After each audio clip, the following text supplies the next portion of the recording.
ಎಲ್ಲರಿಗೂ ನಮಸ್ಕಾರ. ಇವತ್ತಿನ ರೆಸಿಪಿ ಬಂದ್ಬಿಟ್ಟು Haldiram style dry fruits laddu. ಬನ್ನಿ ಸಿಂಪಲ್ ಆಗಿ ಹೇಗ್ ಮಾಡೋದು ಅಂತ ನೋಡೋಣ. ಮೊದಲಿಗೆ ನಾನು ಇವಾಗ ಒಂದ್ 2 ಕೊಬ್ಬರಿನ ತಗೊಂಡಿದ್ದೀನಿ. ಇದನ್ನ ಮೇಲ್ಗಡೆ ಕಪ್ಪು ಭಾಗ ಏನಿದೆ ಅದು ಸಂಪೂರ್ಣವಾಗಿ ತೆಗೆದುಬಿಡಿ. ಆದಷ್ಟು ಟ್ರೈ ಮಾಡಿ ತೆಗೆಯೋದಕ್ಕೆ. ತೆಗೆದುಬಿಟ್ಟು ಈ ರೀತಿಯಾಗಿ ತುರಿದು ಇಟ್ಕೋಬೇಕಾಗುತ್ತೆ. 2 ಕೊಬ್ಬರಿನೂ ಸಹ ನಾನು ತುರಿದು ಇಟ್ಕೊಂಡಿದ್ದೀನಿ.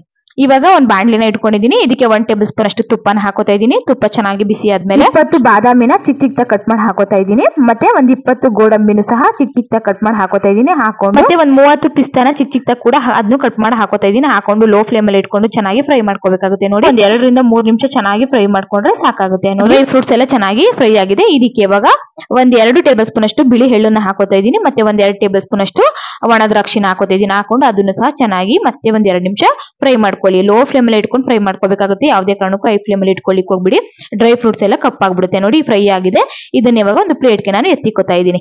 ಇವಾಗ ಮತ್ತೆ ಅದೇ ಬಾಂಡ್ಲಿಗೆ ನಾನು ಇವಾಗ ಒಂದ್ 2 ಟೇಬಲ್ ಸ್ಪೂನ್ ಅಷ್ಟು ತುಪ್ಪನ ಹಾಕೋತಾ ಇದ್ದೀನಿ. ತುಪ್ಪನ ಹಾಕೊಂಡ್ಮೇಲೆ ಕೊಬ್ಬರಿ ತುರಿನ ತುರಿದು ಇಟ್ಕೊಂಡಿದ್ವಲ್ಲ ಅದನ್ನು ಕೂಡ ಹಾಕೋತಾ ಇದ್ದೀನಿ. ಹಾಕೊಂಡು ಲೋ ಫ್ಲೇಮ್ ಅಲ್ಲಿ ಇಟ್ಕೊಂಡು ಇದನ್ನು ಸಹ ಕೊಬ್ಬರಿನ ಹಾಕೊಂಡು ಒಂದ್ 2 ರಿಂದ 3 ನಿಮಿಷ ಹಾಗೇನೆ ಡ್ರೈ ಫ್ರೈ ಮಾಡ್ಕೊಳ್ಳಿ. ಡ್ರೈ ಫ್ರೈ ಮಾಡ್ಕೊಂಡ್ಮೇಲೆ ಇವಾಗ ಒಂದ್ 2 ಕಪ್ ಅಷ್ಟು ನಾನು ಕೆನೆ ಸಮೇತ ಇರುವಂತ ಹಾಲನ್ನ ಹಾಕೋತಾ ಇದ್ದೀನಿ. ಅಂದ್ರೆ ಕೆನೆ ಇರುತ್ತಲ್ಲ ಹಾಲು, ಅದನ್ನು ಕೂಡ ಹಾಕೊಳ್ಳಿ. ಅವಾಗ ಟೇಸ್ಟ್ ಚೆನ್ನಾಗಿರುತ್ತೆ.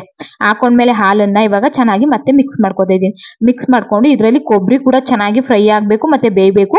ನಾವು ಹಾಕಿರುವಂತ ಹಾಲಿನ ಅಂಶ ಕೂಡ ಚೆನ್ನಾಗಿ ಡ್ರೈ ಆಗ್ಬಿಡ್ಬೇಕು. ಸಂಪೂರ್ಣವಾಗಿ ಕೊಬ್ಬರಿ ಹಾಲನ್ನ ಚೆನ್ನಾಗಿ ಹೀರ್ಕೋಬೇಕು. ಅಲ್ಲಿ ತನಕ ಲೋ ಫ್ಲೇಮ್ ಅಲ್ಲಿ ಇಟ್ಕೊಂಡು ಚೆನ್ನಾಗಿ ಫ್ರೈ ಮಾಡ್ಕೋಬೇಕಾಗುತ್ತೆ. ನೋಡ್ತಾ ಇರ್ಬೋದು, ಇವಾಗ ಸ್ವಲ್ಪ ಹಾಲಿನ ಅಂಶ ಕಮ್ಮಿ ಆಗಿದೆ. ಈ ಟೈಮಲ್ಲಿ ನಾನು ಇವಾಗ 1 ಕಪ್ ಅಷ್ಟು ಸಕ್ಕರೆನ ಹಾಕೋತಾ ಇದ್ದೀನಿ. ಸಕ್ಕರೆನ ಹಾಕೊಂಡು ಚೆನ್ನಾಗಿ ಒಂದಕ್ಕೊಂದು ಬೇರೆಯೋ ರೀತಿ ಮಿಕ್ಸ್ ಮಾಡ್ಕೊಳ್ಳಿ. ಸಕ್ಕರೆನ ಹಾಕೊಂಡ್ಮೇಲೆ ಸಕ್ಕರೆಯಲ್ಲೂ ಕೂಡ ನೀರಿನ ಅಂಶ ಬಿಟ್ಕೊಳ್ಳುತ್ತೆ. ಸ್ವಲ್ಪ ಹಾಲು ಹಾಕಿದೀವಲ್ಲ ಅದ್ರಲ್ಲೂ ಅದು ಕೂಡ ನೀರಿದೆ. ಸಂಪೂರ್ಣವಾಗಿ ಡ್ರೈ ಆಗ್ಬೇಕು ನಮ್ಗೆ. ನೋಡಿ, ಈ ರೀತಿಯಾಗಿ ನೋಡಿದ್ರೆ ಸ್ವಲ್ಪ ಇನ್ನೂ ನೀರಿನ ಅಂಶ ಇದೆ. ಇದು ಫುಲ್ ಡ್ರೈ ಆಗ್ಬೇಕು.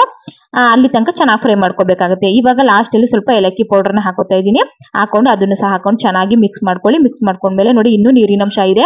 ನಮ್ಗೆ ಸಂಪೂರ್ಣವಾಗಿ ಡ್ರೈ ಆಗ್ಬೇಕು. ಇಟ್ಕೊಂಡಿರುವಂತಹ ಡ್ರೈ ಫ್ರೂಟ್ಸ್ ಗಳನ್ನು ಹಾಕೋತಾ ಇದ್ದೀನಿ. ಹಾಕೊಂಡು ಚೆನ್ನಾಗಿ ಫ್ರೈ ಮಾಡ್ಕೊಳ್ಳಿ. ನೀರಿನ ಅಂಶ ಫುಲ್ ಡ್ರೈ ಆಗಿದ್ರೆ ಅವಾಗ ಲಡ್ಡು ರೆಡಿ ಆಗಿದೆ ಅಂತ ಹೇಳಿ. ನೋಡಿ, ಈಗ ರೆಡಿ ಆಗಿದೆ. ಇದನ್ನ ಇವಾಗ ಒಂದ್ ಅರ್ಧ ಗಂಟೆ ತಣ್ಣಗಾಗೋದಕ್ಕೆ ಬಿಟ್ಬಿಟ್ಟು ಆನಂತರ ನಾನು ಚಿಕ್ಕ ಚಿಕ್ಕ ಉಂಡೆಗಳಾಗಿ ಮಾಡ್ಕೋತಾ ಇದ್ದೀನಿ. ಇವಾಗ ಸರ್ವಿಂಗ್ ಪ್ಲೇಟ್ಗೂ ಕೂಡ ಸರ್ವ್ ಮಾಡ್ಕೊಂಡಿದ್ದೀನಿ. ತುಂಬಾ ಚೆನ್ನಾಗಿರುತ್ತೆ. ಮಕ್ಳಿಗಂತೂ ತುಂಬಾ ಇಷ್ಟಪಟ್ಟು ತಿಂತಾರೆ. ದಿನ ಒಂದು ಲಡ್ಡುನ ಈ ರೀತಿಯಾಗಿ ಮಕ್ಳು ತಿನ್ಸಿದ್ರೆ ತುಂಬಾ ಒಳ್ಳೇದು ಅಂತಾನೆ ಹೇಳ್ಬೋದು.